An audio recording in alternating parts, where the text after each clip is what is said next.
one. You're watching or listening to What's the Tea? My name is Lydia. My name's Andy. And basically, this podcast is two former support workers trying to navigate life, adulting, but also try and share some of our limited wisdom on how we manage that. We're not experts. No, definitely not experts. Like that at all whatsoever. If you were to know us, you would be able to testify that we are definitely not experts. Hey, some of these people, I used to be their support worker. I hope they think I'm an expert. Only in a truly professional context, we can put that across. Yes. And really, we do rely on each other and Chris. Hi, Chris. Hi, Chris. To help us navigate adulthood. Yes. It's like the Three Musketeers. Yeah, basically. Basically, Chris, who also works at YMCA Exeter, is basically our support worker. Yeah. We will take it in turns to be each other's support worker, I think. We should probably never play him this episode. Yeah. To be fair, I do think I need the support work the most. Anyway. But I think that's to do with the fact that I'm younger.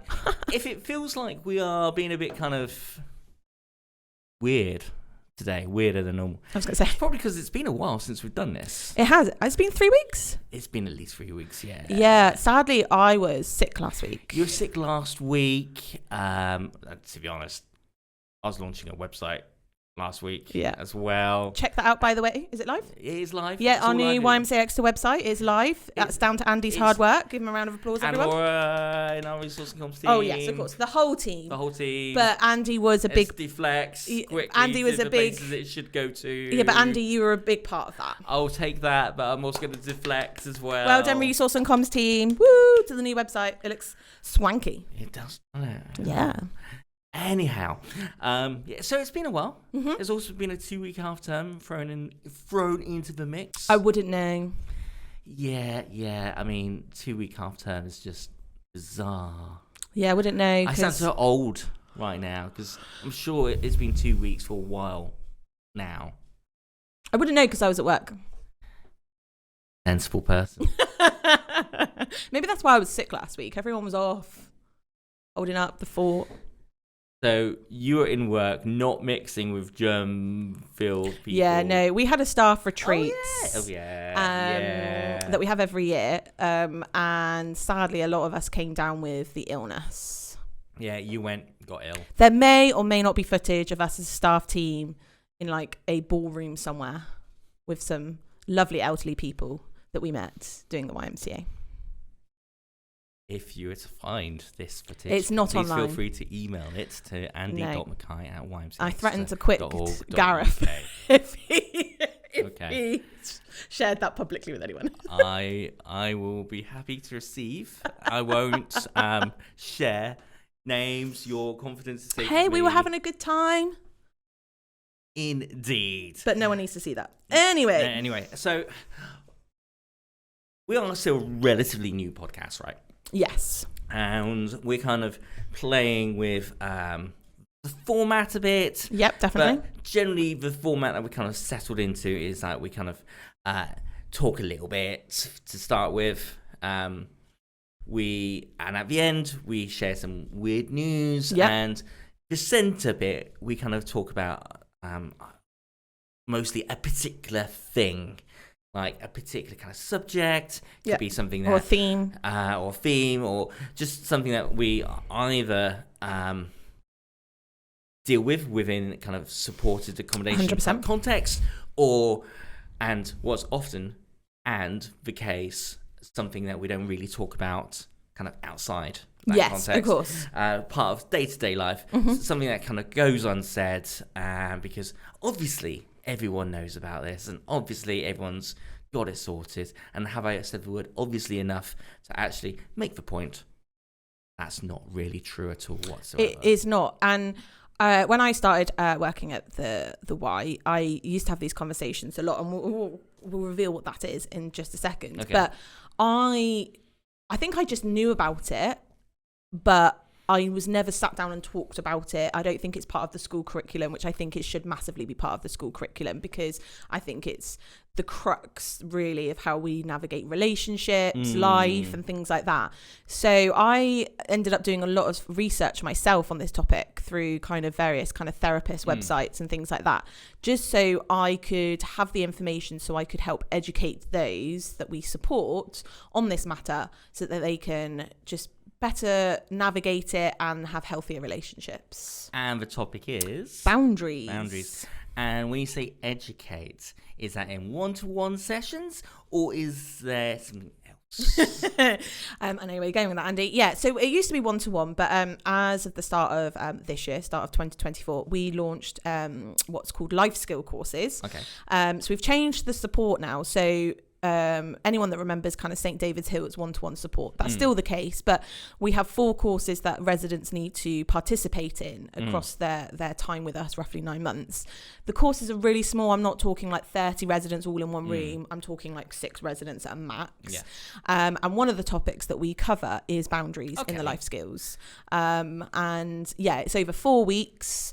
And hopefully by the end, we're not expecting any of the residents to be like, not be able to do it to begin with, and at the end of 4 weeks be like, completely different person. But at least they've got that information to start navigating and finding out what works for them. I think what I like about us talk about this topic is that it's not like someone who is in supported accommodation context.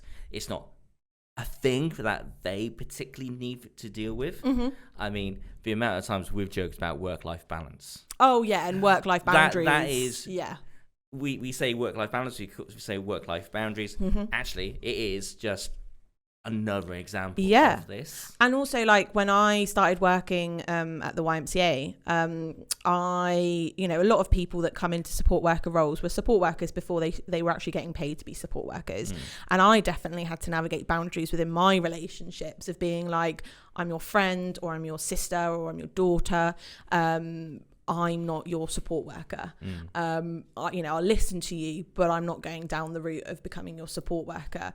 And sadly, I did lose some friendships to that. Okay.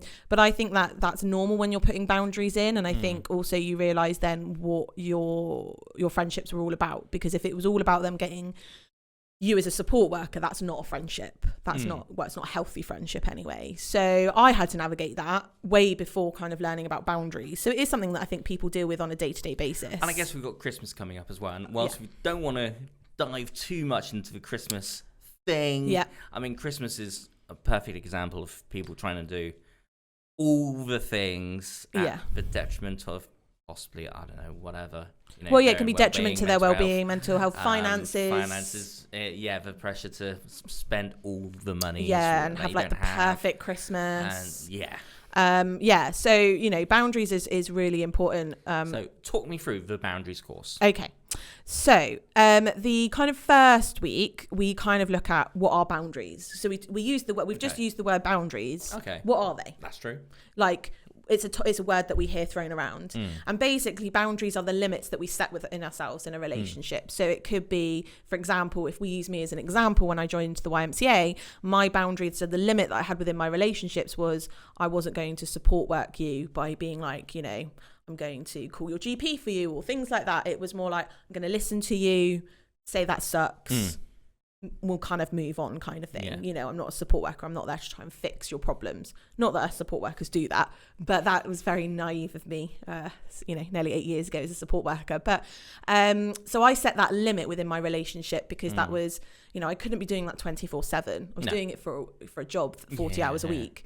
The boundaries are the limits or rules that we set within our relationship. So within a romantic relationship, it could be, I'm not going to kiss on the, until the 4th date, for example. That's a rule that I want to have. That's a limit. It could be, I, don't want to talk about a certain topic within a relationship. That's totally fine. And it could be within a family relationship of being like, do you know what? I love my parents, but, seeing them every weekend's not healthy for me. So I'll see them once a month or I'll see them on special occasions. And, the person receiving that kind of boundary and that limit that you're putting, or that rule, isn't necessarily going to receive it well. But it's more about what's suitable for you to have a healthy relationship to begin with. But then once you are in a healthy relationship, whether it's a romantic relationship, friendship or family, then the conversation moves to what's healthy for both of you and you setting boundaries together. So that's the first week. The second week, we look at exploring different types of boundaries. Okay. So we've got healthy boundaries. We've got porous boundaries. So what that means is kind of not really having any boundaries and just saying yes to everything. Really finding it hard to say no, has a fear of rejection, might overshare with someone when it's not appropriate, may form attachments really quickly, be really intense to begin with, but they don't last. And then you've got the rigid boundaries, which is you don't let anyone close to you, you kind of keep people at arm's length, won't share personal information at all, even if it's appropriate, like for example, you're meeting with your GP. And, you know, can be quite aggressive in their communication, whereas porous, so having kind of no boundaries, are quite passive in their communication, can't kind of put themselves across well. Whereas healthy relationships, it's assertive. Now aggression is kind of being a bit forceful, maybe shouting, using the wrong language. Being assertive is knowing what you want but putting it across that's clear, but it's respectful as well. So we look at that. And then we then look at also them looking at the residents, looking at their own relationships and reflecting maybe 3 people in their life and looking at whether they've got porous boundaries in several areas, rigid or healthy relationships, and what kind of changes they may want to make with that in that relationship. And then the fourth week is, third week, is talking about how to put boundaries in place. How do you communicate that? How do you become assertive but respectful? Because so basically looking at those rigid and porous relationships and looking at what can I do there? Yeah, what can I do to make it healthy, and how do I communicate that? So it's really important that you're clear to what you want, but you're not disrespectful, because you don't necessarily want to ruin that relationship. You still want a friendship, but you want to make it very clear what your boundary is. But also you want them to take you seriously. So it's tone, it's the words you use, it's body language, be confident, eye contact, make sure you're not towering over them. So making sure if the person's sitting down, I'm sitting down too. And obviously if that person then repeatedly doesn't listen to you, they're violating your boundary. And you need to then question whether that's a relationship that you want for someone that's not listening to you and violating a boundary, which can be quite traumatic for someone. And then the fourth week, we kind of do a reflection exercise based on what they've learned, whether they've implemented anything. So that's kind of the course and some information on boundaries. Amazing. So if someone was kind of struggling with with boundaries in a relationship, what would you suggest? Well, I would suggest, first of all, looking at that relationship, kind of being reflective, of being like, okay, you feel that your boundaries are not there, or they're too rigid, or someone's violating your boundaries. Kind of reflect it through and be like, okay, well, what are they doing that is making you feel uncomfortable, or what would you like that relationship to look like? Because you need to know what you want and what you want it to look like to be able to move forward. Then it's a case of being like, well, I want this to happen and I want this to change. And communication is key in all relationships.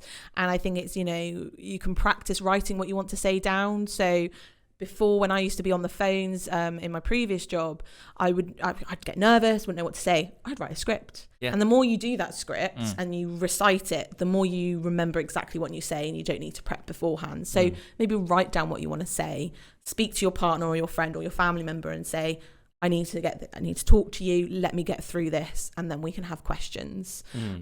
If they keep trying to interrupt you, you can just say, I'm not quite finished, can you just let me finish, please? Because the problem with someone interrupting you is you can lose your train of thought, kind of forget where you were, things don't necessarily come out right. There is a great resource which we can put a link to, a great website called Therapist Aids, which is a lot of where we get our resources from, and there's a whole thing on boundaries that the people at home, you watching or listening, can look at if you want to know more. Amazing. Fantastic. Well, thank you for talking us through That's all right. that. Well, thank you. That's all right. We're going to move on to weird news. Weird news. And that's where we kind of I don't know where the idea from this came from, really. I don't know. You brought it one week, and I just jumped on the bandwagon. Yeah, because I thought it was great. We kind of talked about it, and it was like, well, why not? For those who don't know, I'm following a gluten-free diet. It sucks, doesn't it? It's a bit rubbish. Back in the day, during my university days, I used to enjoy popping into Greg's, picking up, I think it was a corned beef pasty that they used to do. Do you know what? Amazing. I've been gluten-free for so long that I've never had a Greg's. Yeah, that sucks. Yeah. Well, no, it doesn't, because, you don't. Yeah, everyone feels, this is me like throwing a pity party here. Yeah, it's like, what I'm saying is, I understand the love for Greg's, right? There's this one chap who's done a marathon, running between each of the 29 branches in Newcastle. Whoa. Having a sausage roll at each of them. In one day? In one day. So 26 mile. Whew. Over the course of 5.5 hours, this guy spent £36.80 scoffing 29 of the savoury pork treats. Wow. Each of them contained 331 calories, meaning Bradley ate twice as much as he burnt, and nearly 4 times the daily recommended amount for a man. So I guess what we're saying here is maybe don't eat 29 sausage rolls from Greg's. Yeah, and even though you're running between each location of Greg's, you're still going to end up eating more than you should. Yeah. In terms of nutrition, it's not very nutritious diet either, just sausage rolls. Yeah, I mean the guy's obviously healthy enough, well, he's run 26 miles, I hope so. Here at all I don't think I could run that. I can barely run up the stairs. Just impressive, yeah. Yeah, very impressive. Wow. Do you think you'd ever do that? Like, if you could? Obviously, I know you can't eat pastry because it makes you ill. Do you think you'd be that dedicated? No. Okay, so you love Greg's, but you don't love Greg's that much. I think I'd be happy to walk to a Greg's. If it was in walking distance. Sit down at a Greg's. Eat at a Greg's. I'm not going to run from one Greg's to another because I'm already out of Greg's. Why would I do that? I am hoping one day they do a gluten-free sausage roll for us celiacs. Right. Greg's. Please. If I've never had a Greg's. To be watching from Greg's, please. Just a sausage roll. Yeah. And also, if you'd like to sponsor a podcast, you can do as well. Yes, but we really need some sort of gluten-free stuff to kind of help us talk about Greg's. Yeah. Not sponsored. Not sponsored, but if they did want to sponsor. But if you did want to. Mine includes an animal in my weird news article. An animal, okay. An animal. So it is an old one. Okay, so this is back in 2015, but a friend sent it to me when he heard that we do this part of the segment. Brilliant. And he thought this would be a great one to have. Fantastic. Do you want to shout out to that friend? Yeah, Jordan. Hey, Jordan. Shout out. Jordan. And to his wonderful wife, because she will not be happy with me because she's my best friend. Hello, Naomi. Hi. So drunk squirrel causes hundreds of pounds of damage. Okay. So someone from a railway club said he originally thought that someone was broken into the premises. Okay. In Worcestershire. The floor was covered in beer and glasses and bottles smashed, he said. Okay. So he genuinely thought someone was, had burgled the place, was ready to call the police. And basically a squirrel drunkenly came out stumbling from a crisp packet, which has obviously got the munchies after, having some beer. And looking back at the tapes, what happened is the squirrel had got trapped in there, climbed up one of the pumps, and obviously his weight set the pump off and drunk a little bit. And obviously he's only a little guy. And that little bit of beer sent him right over the edge. And he caused £300 worth of damage in his drunken state. So there you go. Beer is not for squirrels. And I guess the message here is don't be a drunk squirrel. Don't be a drunk squirrel. And on that note, thank you for watching and or listening to What's for Tea. Please come back next time in 2 weeks' time. Please remember to subscribe or follow us on your favourite podcast provider. Until next time. And next episode's a special one, so make sure you tune in. Don't be a drunk squirrel. Don't be a drunk squirrel. Bye.